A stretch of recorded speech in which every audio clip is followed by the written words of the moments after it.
Hello friends, आज हम objective question solve करेंगे, प्रैक्टिस सेट करेंगे जो कि सारे कॉम्पिटिटिव एग्जाम के लिए यूज़फुल होगा। और हम जो भी ऑब्जेक्टिव सॉल्व करेंगे हम उसके थोड़े बियॉन्ड जाएंगे, हम थोड़ा डीप में जाके उसको समझेंगे कि क्या है वो, और कॉन्सेप्ट भी क्लियर करेंगे एज वेल एज हम उस ऑब्जेक्टिव से रिलेटेड और भी सारे ऑब्जेक्टिव को सॉल्व करेंगे। ठीक है। अनवर ए सुहेली नामक ग्रंथ किसका अनुवाद है? तो अनवर ए सुहेली नामक ग्रंथ पंचतंत्र का अनुवाद है। ठीक है, पंचतंत्र। अब मैं आपको अनवर ए सुहेली के बारे में बताती हूँ, पंचतंत्र के बारे में बताती हूँ। ठीक है। अनवर ए सुहेली पौराणिक संस्कृत नीति कथा पंचतंत्र का फारसी अनुवाद है। ठीक है, तो हमें हमारे ऑब्जेक्टिव का तो आंसर यही मिल गया कि पंचतंत्र का अनुवाद है। बट क्या होता है ना कि हम प्रैक्टिस सेट जो करते हैं, मैं जो करा रही हूँ या फिर जो आप करते होंगे किसी बुक से, पीडीएफ से, या फिर जहाँ से भी करते होंगे, वो प्रीवियस ईयर होते हैं। ऑलमोस्ट सारे प्रीवियस ईयर होते हैं। पर क्या होता है ना कि जो प्रीवियस ईयर आ चुका है वो ज़्यादा रिपीट नहीं होता, कभी कभी हो जाता है पर थोड़ा बहुत चेंज के साथ होता है। क्या होता है ना कि जो क्वेश्चन बार बार रिपीट हो गया है उस चीज़ को वो क्या करते हैं कि थोड़ा सा मॉडिफाई कर देते हैं। टॉपिक वही होगा बट उससे अलग क्वेश्चन पूछेंगे। जैसे मैं आपको एग्जांपल देती हूँ कि जैसे इस बार जो मैंने आपको क्वेश्चन अभी कराया ऑब्जेक्टिव में, उसने पूछा है कि अनवर सुहेली किसका अनुवाद है। तो यहाँ पे मिला पंचतंत्र। बट नेक्स्ट टाइम इसको थोड़ा चेंज करके बना देंगे कि पंचतंत्र का जो अनवर सुहेली अनुवाद है वो किस भाषा में है। तो वो फारसी में है। मतलब क्वेश्चन होगा कि पंचतंत्र का अनुवाद किस भाषा में हुआ था जिसका नाम अनवर सुहेली है। तो फारसी में हुआ था। तो आपको पता होना चाहिए कि पंचतंत्र का अनुवाद जो अनवर सुहेली हुआ है वो फारसी में है। ठीक है। या फिर ये क्वेश्चन पूछ सकता है कि पंचतंत्र का अनवर सुहेली जो अनुवाद है वो किसने करवाया था।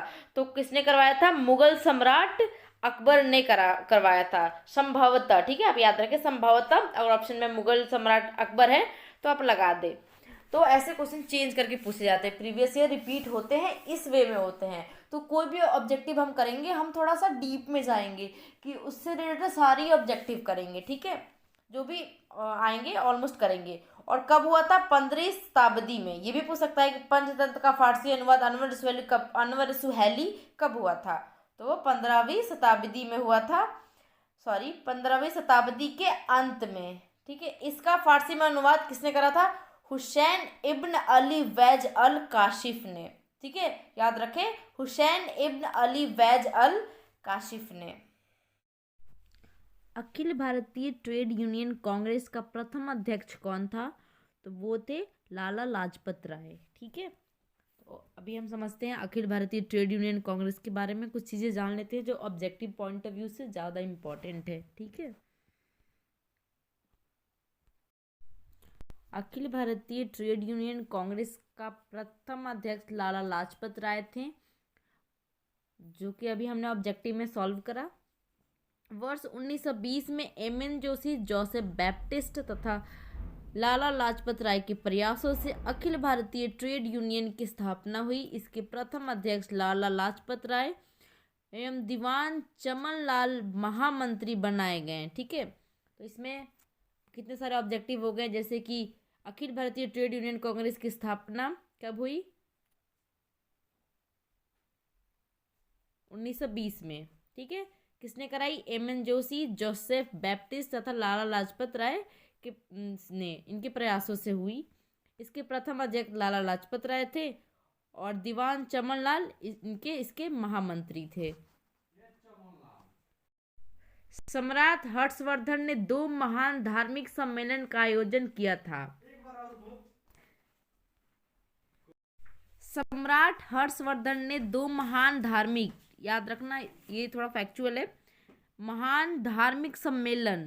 पहले के जो सम्राट होते थे, जो राजा महाराजा होते थे, वो बहुत सारे सम्मेलन कराते थे, अभी भी कराते हैं मोदी जी। तो धार्मिक सम्मेलन जो सम्राट हर्षवर्धन ने कराया वो था कन्नौज और प्रयाग। ठीक है, कन्नौज और प्रयाग।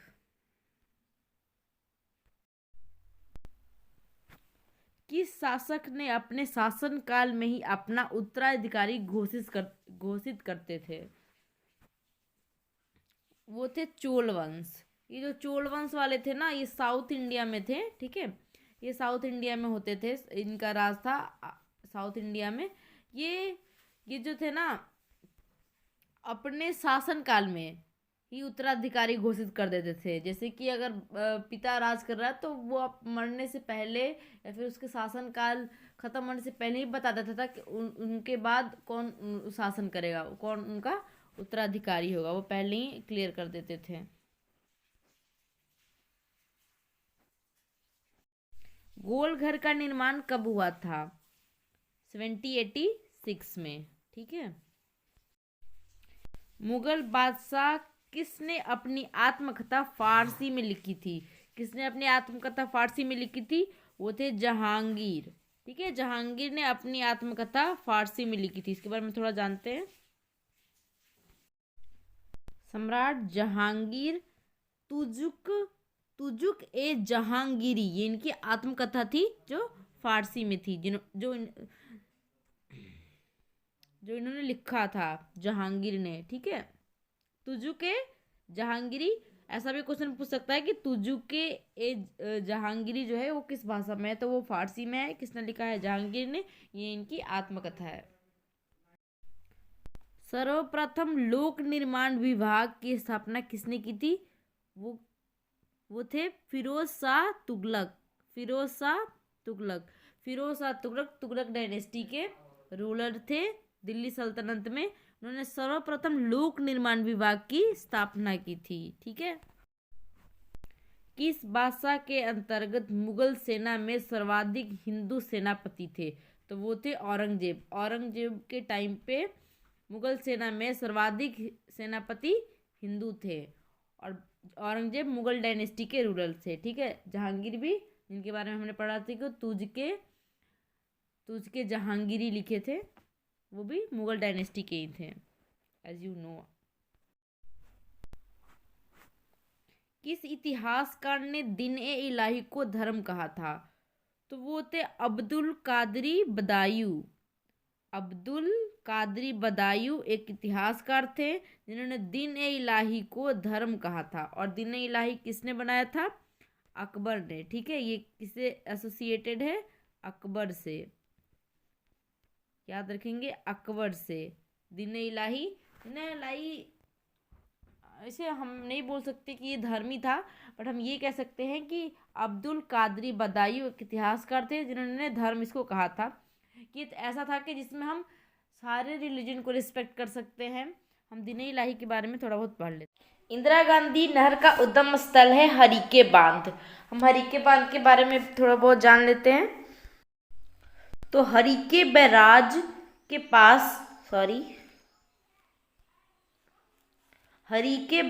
पास सतलुज और व्यास नदी का संगम होता है। जो अभी हमने पढ़ा ना, हरीके बैराज बांध, उसके पास सतलुज और व्यास नदी का संगम होता है।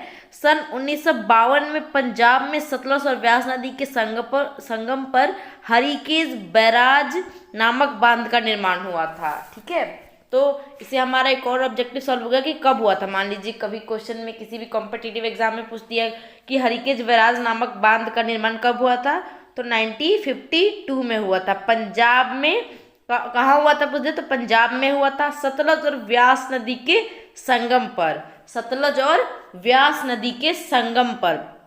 हरीके बैराज से इंदिरा गांधी नहर निकाली गई है, जो कि हमारा ऑब्जेक्टिव था, यहाँ पे सॉल्व हो गया। जिसका पुराना नाम राजस्थान नहर था, और पुराना नाम भी मैं भी पूछ सकता है, क्योंकि क्या हो रहा है ना कि जैसे जैसे साल आगे आ रहे हैं, क्वेश्चन का जो लेवल है वो थोड़ा कॉम्प्लिकेटेड किया जा रहा है। इसका सीधा सा रीज़न है कि बहुत ज़्यादा कंपटीशन हाई हो गया है, बहुत ज़्यादा ही लोग अप्लाई कर रहे हैं, तो उनमें से सबसे इंटेलिजेंट लोगों को चुनना है उन्हें, तो उनके लिए थोड़ा कॉम्प्लिकेशन बढ़ाना इम्पॉर्टेंट हो जा रहा है। तो अगर वैसा वो सोच रहे हैं हमारे जो एग्ज़ाम कंडक्ट कराते हैं कि हम कॉम्प्लिकेटेड करें ताकि मोर इंटेलिजेंट बच्चे आएँ, तो हमारा काम है कि हम इंटेलिजेंट बने। उसके लिए हमें बहुत ज़्यादा अलग अलग सोर्स से इन्फॉर्मेशन लेना होगा। हम प्रीवियस ईयर करेंगे, बट बहुत डेप्थ में जाके करेंगे। तो यहाँ पे अगर ऐसा क्वेश्चन पूछ दे कि हरीके बैराज बांध का पुराना नाम क्या था, तो वो था हरीके बैराज से निकलने वाली इंदिरा गांधी नहर का पुराना नाम क्या था, तो वो था राजस्थान नहर। इस नहर के से राजस्थान पंजाब में पानी की आपूर्ति होती है। और कहाँ कहाँ पानी की आपूर्ति होती है? राजस्थान में और पंजाब में। पंजाब में इसकी लंबाई 132 किलोमीटर और राजस्थान में इसकी लंबाई 470 किलोमीटर है, जिसमें मुख्य नहर की लंबाई 256 किलोमीटर है। इस नहर से पंजाब में पेयजल की आपूर्ति होती है, राजस्थान में सिंचाई के कामों में लाया जाता है। इस नहर से पंजाब में क्या होता है? पेयजल होता है और राजस्थान में सिंचाई की आपूर्ति होती है। मानव नेत्र का कौन सा भाग दान किया जाता है? तो वो होता है कॉर्निया। कॉर्निया जो है उसे दान किया जाता है। फैक्चुअल है, आप इसे याद कर ले कि अगर आपको नेत्र दान करना है तो उसमें से कॉर्निया पार्ट को आप दान कर सकते हो। ठीक है। पीलिया से प्रभावित होता है। पीलिया से क्या प्रभावित होता है? तो पीलिया से प्रभावित होता है यकृत, जिसे हम लीवर कहते हैं। जॉन्डिस में लीवर ही होता है ना, आपने सुना होगा। अगर आपके किसी अगल बगल के लोगों को या फिर किसी को भी जॉन्डिस हुआ होता है तो लीवर से रिलेटेड ही दवाइयाँ या फिर लीवर ही प्रॉब्लम होता है। तो प्रभावित होने वाला जो भाग है वो है यकृत, मतलब कि लीवर। डायलिसिस किससे संबंधित है? तो डायलिसिस जो है वो किडनी से संबंधित है। किडनी का क्या काम क्या है हमारे बॉडी में? किडनी फिल्टरेशन का काम करती है। जो भी वेस्ट हमारे बॉडी में जो फ्लूइड है उसमें जो वेस्ट चीज़ें होती हैं, सोडियम, यूरिया, जो भी वेस्ट होता है जो हमारे बॉडी के लिए ज़रूरत नहीं है, वो किडनी से फिल्टर होकर बाहर निकल जाता है। तो वो फिल्टर कहाँ होता है? किडनी में। पर अगर किडनी वर्किंग नहीं है तो वहाँ पे डायलिसिस एक प्रोसेस होता है जिसके द्वारा किडनी का काम किसी मशीन के थ्रू किया जाता है। हम किसी सेपरेट वीडियो में डायलिसिस के बारे में ज़्यादा पढ़ेंगे और समझेंगे। यहाँ पे हम बस exam point of view, competitive exam point of view, GK GS के पर्सपेक्टिव से समझ लेते हैं कि ये किडनी से रिलेटेड है। ठीक है। पौधे के कौन से भाग से हल्दी प्राप्त होती है? तो पौधे के कौन से भाग से हल्दी प्राप्त होती है? तो तना से। ठीक है। जो तना होता है ना उससे ही हल्दी प्राप्त होती है।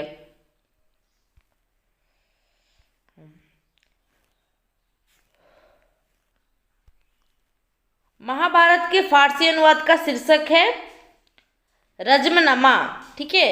महाभारत का अनुवाद हुआ है, ट्रांसलेशन हुआ है फारसी में, जिसका नाम है रजमनमा।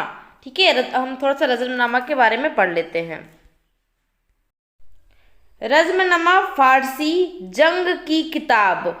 ठीक है। रजमनामा का मतलब है जंग की किताब। महाभारत का फारसी अनुवाद है जो मुगल बादशाह अकबर के समय में करवाया गया था। ये भी ऑब्जेक्टिव बन सकता है कि महाभारत का फारसी अनुवाद रजमनामा किसके समय में करवाया गया था? तो अकबर के समय में करवाया गया था। 1574 में अकबर ने फतेहपुर सिकरी में मकतब खाना अनुवाद घर, ट्रांसलेट हाउस इंग्लिश में, शुरू किया। इसके साथ अकबर राजतरंगिनी, रामायण वगैरह जैसे संस्कृत ग्रंथों को फारसी में अनुवाद करने के लिए हिमायत दी। जैसे कि हम अकबर के बारे में जानते हैं कि वो सारे धर्म का रिस्पेक्ट करते थे, वो सारे धर्म को सही मानते थे और सबके मूल तत्वों को बराबर ही मानते थे। तो इनको क्यूरियोसिटी तो होती होगी ना बाकी धर्मों के बारे में जानने के लिए। तो इन्होंने संस्कृत तो पढ़ नहीं पाते होंगे, आई थिंक अकबर पढ़ ही नहीं पाते थे, तो उन्होंने पहले फारसी में अनुवाद कराया हमारे ग्रंथों को, जिसमें से महाभारत है, राजतरंगिनी है, रामायण है। इनको फारसी में अनुवाद करके उनको समझा होगा, तो ज़्यादातर इन्होंने कराया हुआ है। और महाभारत रजमनामा इन्होंने महाभारत का कराया था, जंग की किताब। बहुत सारे क्वेश्चन बन सकते हैं कि किसने करवाया, कब करवाया। ठीक है। किस सुल्तान ने जमीन में फसल की नपाई का आधा राजस्व के रूप में दावा किया था? तो वो था अलाउद्दीन खिलजी। ठीक है। अलाउद्दीन खिलजी ने जमीन में फसल की नपाई का आधा राजस्व के रूप में दावा किया था। ठीक है। आधा राजस्व के रूप में अलाउद्दीन खिलजी। बक्सर के युद्ध के समय ईस्ट इंडिया कंपनी की सेना का सेनापति कौन था? वो था मुनरो। हम बक्सर के युद्ध के बारे में थोड़ा बहुत जान लेते हैं। बक्सर का युद्ध 23 अक्टूबर 1764 में, डेट इम्पॉर्टेंट है, अक्सर पूछते ही रहता है। 23 अक्टूबर 1764 में बक्सर का युद्ध हुआ था। मुगल सम्राट शाह आलम द्वितीय, शाह आलम टू अवध के नवाब शुजाउद्दौला और मीर कासिम ने मिलकर अंग्रेजों के विरुद्ध, कौन कौन मिलके, सम्राट शाह आलम द्वितीय, अवध के नवाब शुजाउद्दौला और मीर कासिम, ठीक है, ने मिलकर अंग्रेजों के खिलाफ अंग्रेजी सेना का नेतृत्व कुशल सेनापति कैप्टन मुनरो ने किया, जो कि हमारा ऑब्जेक्टिव का आंसर था, कैप्टन मुनरो। तो कितना को सॉल्व हो गया, अगर डेट पूछे तो 23 अक्टूबर 1764 किनके किनके खिलाफ हुआ था, अगर ये पूछे तो शाह आलम द्वितीय, अवध के नवाब शुजाउद्दौला, मीर कासिम एक साइड थे और ईस्ट इंडिया कंपनी एक साइड थी, जिसका नेतृत्व कैप्टन मुनरो कर रहे थे। भूपट्टी के में सर्वाधिक पाया जाने वाला तत्व कौन सा है, वो है ऑक्सीजन, ठीक है, ऑक्सीजन सबसे ज्यादा पाया जाता है, इसके बारे में जान लेते हैं थोड़ा। पृथ्वी की सबसे ऊपरी परत क्रस्ट, ठीक है ना, भूप्रपट्टी को क्रस्ट कहते हैं, क्रस्ट मेंटल कोर आपने पढ़ा होगा, तो सबसे ऊपरी जो परत होता है उसको हम क्रस्ट कहते हैं। तो उसमें सबसे ज़्यादा कौन पाया जाता है, तो पृथ्वी की भूप्रपट्टी में ऑक्सीजन की मात्रा 46.6% होती है, जो कि सबसे ज़्यादा होती है। इसके बाद सिलिकॉन की मात्रा 27.7% होती है, एल्यूमिनियम की मात्रा 8.1% और आयरन की मात्रा 5% होती है। तो सबसे ज़्यादा ऑक्सीजन, तो क्रस्ट में जो सबसे टॉप लेयर होता है अर्थ का, उसके क्रस्ट में सबसे ज़्यादा ऑक्सीजन, प्लीज इसे याद करें, याद रख लें।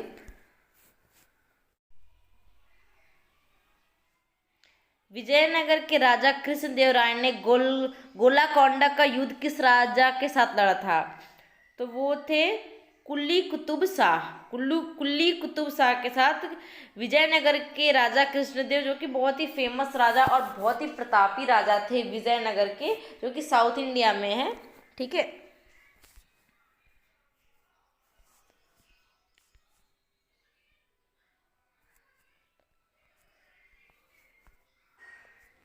उन्नीस सौ सोलह में भारतीय राष्ट्रीय कांग्रेस के लखनऊ अधिवेशन की अध्यक्षता किसने की थी, तो वो थे अंबिका चरण मजूमदार ने फैक्चुअल चीजें 1916 में भारतीय राष्ट्रीय कांग्रेस के लखनऊ अधिवेशन की अध्यक्षता की थी।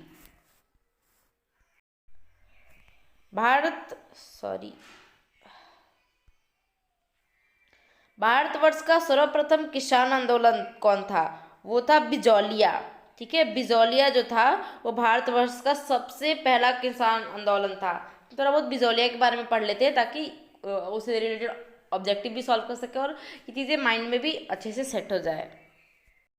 बिजौलिया सबसे पहला आंदोलन तो था किसान आंदोलन, लेकिन बिजौलिया के बारे में थोड़ा बहुत जानना बहुत इंपॉर्टेंट हो जाता है। कि बिजौलिया आंदोलन मेवाड़ राज्य के किसान द्वारा 1897, कभी भी आपसे पूछ सकता है कि बिजौलिया आंदोलन कब हुआ था, तो 1897 ईस्वी में किया गया था।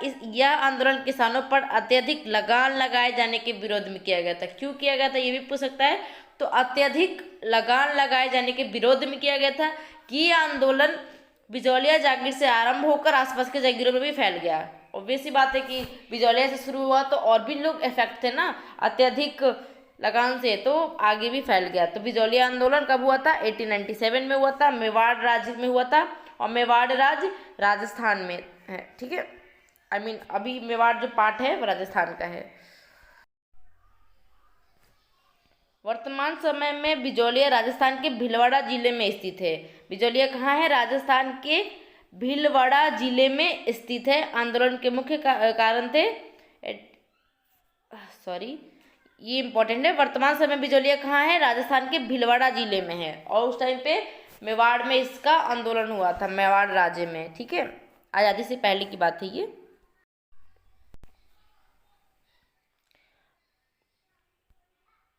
वर्ष 1938 में भारतीय राष्ट्रीय कांग्रेस के हरिपुरा अधिवेशन की अध्यक्षता किसने की थी, तो वो किया था सुभाष चंद्र बोस जी ने।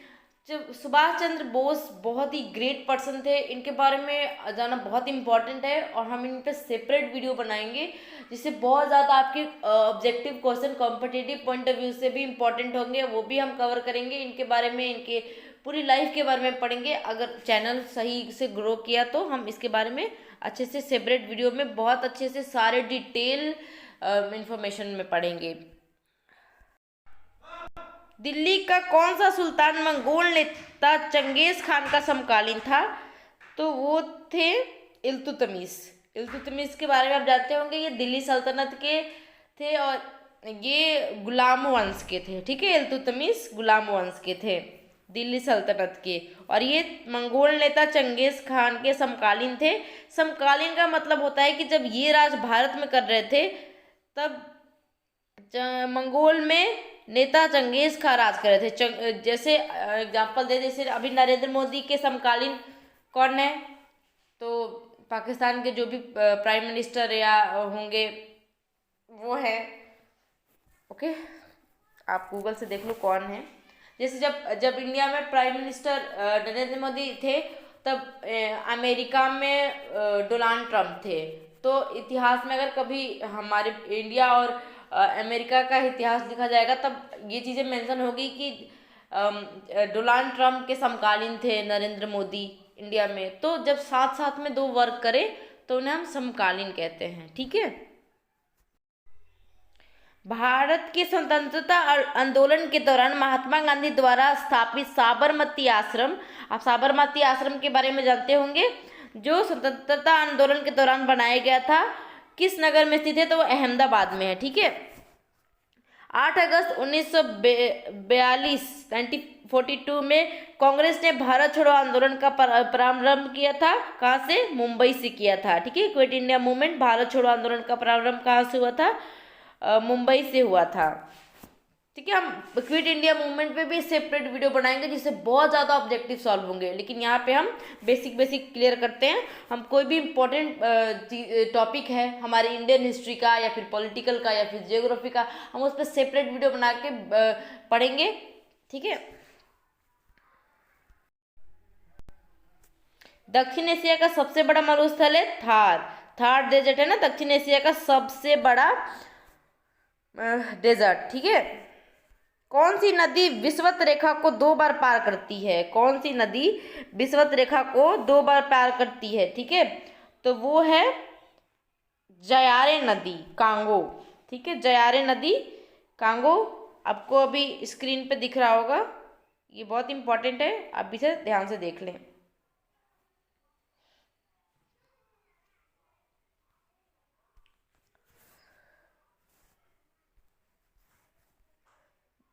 दूरदृष्टि में प्रतिबिंब कहाँ पर बनता है? दूरदृष्टि में प्रतिबिंब कहाँ पर बनता है? तो ये बनता है रेटिना के पीछे। आप याद कर ले, दूरदृष्टि में प्रतिबिंब रेटिना के पीछे बनता है। क्लियर? हाँ।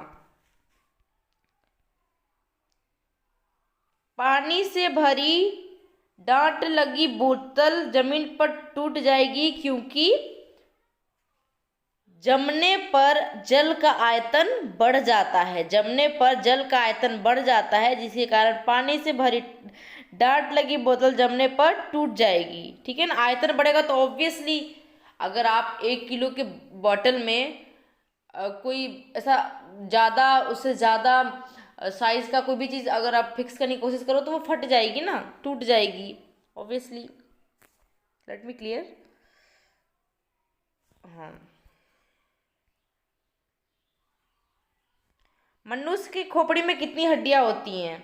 मनुष्य की खोपड़ी में 29 होती हैं, 29। Okay, let me clear, 29। विश्व ओजोन दिवस कब मनाया जाता है? विश्व ओजोन दिवस 16 सितंबर को मनाया जाता है।